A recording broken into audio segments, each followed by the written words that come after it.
Have you ever wondered how can you achieve success in all the examinations like NATA, JEE, NID, NIFT या फिर UCEED और कोई भी दूसरा design का एग्जामिनेशन?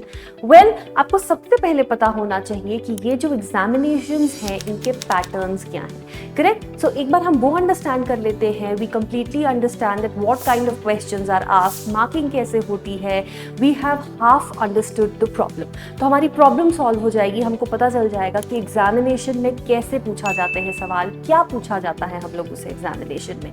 आगे बढ़ते हैं, जब हमने क्वेश्चन पेपर पैटर्न को समझ लिया है, now is time to understand the syllabus.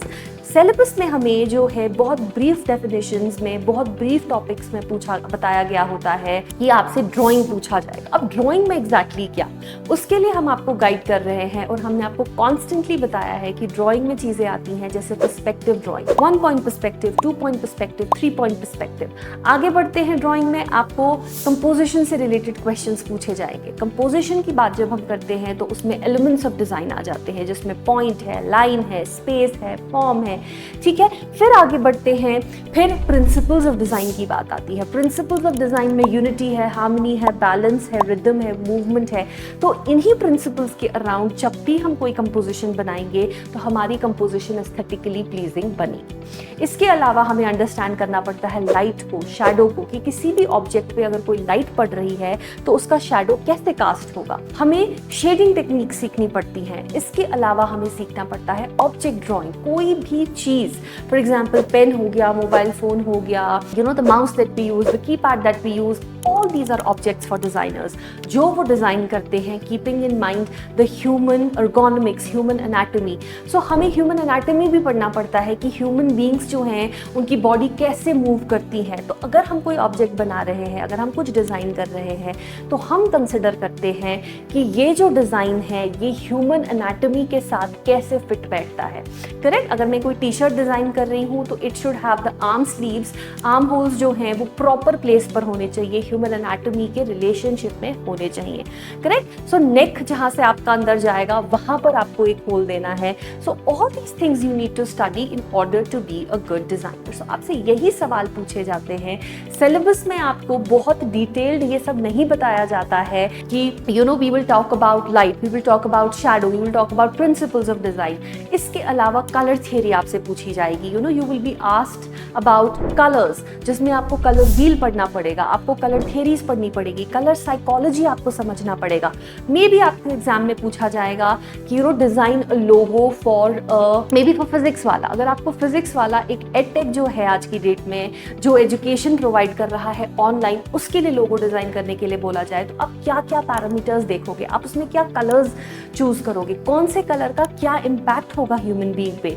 For example अगर कहीं डेंजर होता है तो हम रेड कलर यूज करते हैं, करेक्ट? अगर कहीं पर हम बात करें मैकडॉनल्ड्स के लोगो की तो वो येलो कलर का है, वो क्यों है येलो? अगर हम बात करते हैं HDFC बैंक की तो वो ब्लू कलर का है, तो वो ब्लू कलर क्यों है? So every colour is meant to you know convey a certain message to a person. तो वहाँ पर हम बात करते हैं जब कलर की, तो ये कलर थ्योरी और कलर साइकोलॉजी और ये जो कलर व्हील है इससे रिलेटेड भी आपसे क्वेश्चंस पूछे जाते हैं।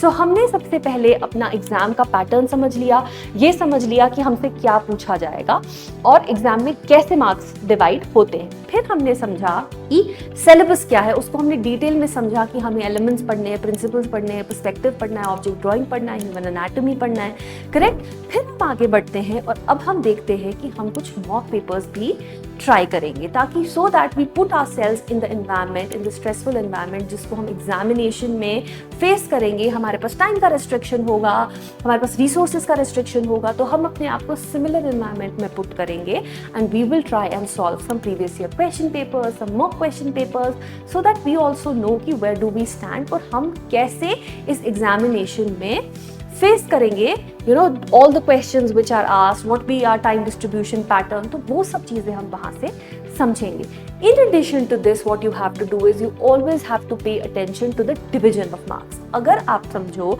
मैथमेटिक्स है और ड्राइंग है, मैथमेटिक्स का वेटेज ज़्यादा है, करेक्ट? सो आप अपना, अगर आपके 5 आवर्स है दिन में तो आप 3 आवर्स मैथमेटिक्स को दीजिए और 2 आवर्स आप ड्राइंग को दीजिए, करेक्ट? ताकि आप प्रोपोर्शनेटली अपना टाइम डिवाइड करो in proportion to the weightage जो है एग्जामिनेशन में मार्क्स का। सो ये आपका सक्सेस मंत्रा होगा जब आपने एग्जामिनेशन पैटर्न समझ लिया, सिलेबस को इन डिटेल समझ लिया, बहुत सारे मॉक पेपर्स ले लिए, अपना पूरा डिस्ट्रीब्यूशन ऑफ मार्क्स को अंडरस्टैंड करके अपना टाइम अकॉर्डिंगली डिस्ट्रीब्यूट आपने करा। So once you do these things you will be successful in cracking any examination, whether it is NID, NIFT, JEE या फिर नाटा। ठीक है, so I hope with this you have enough information on how to achieve success in your design examinations. I wish you all the best of luck.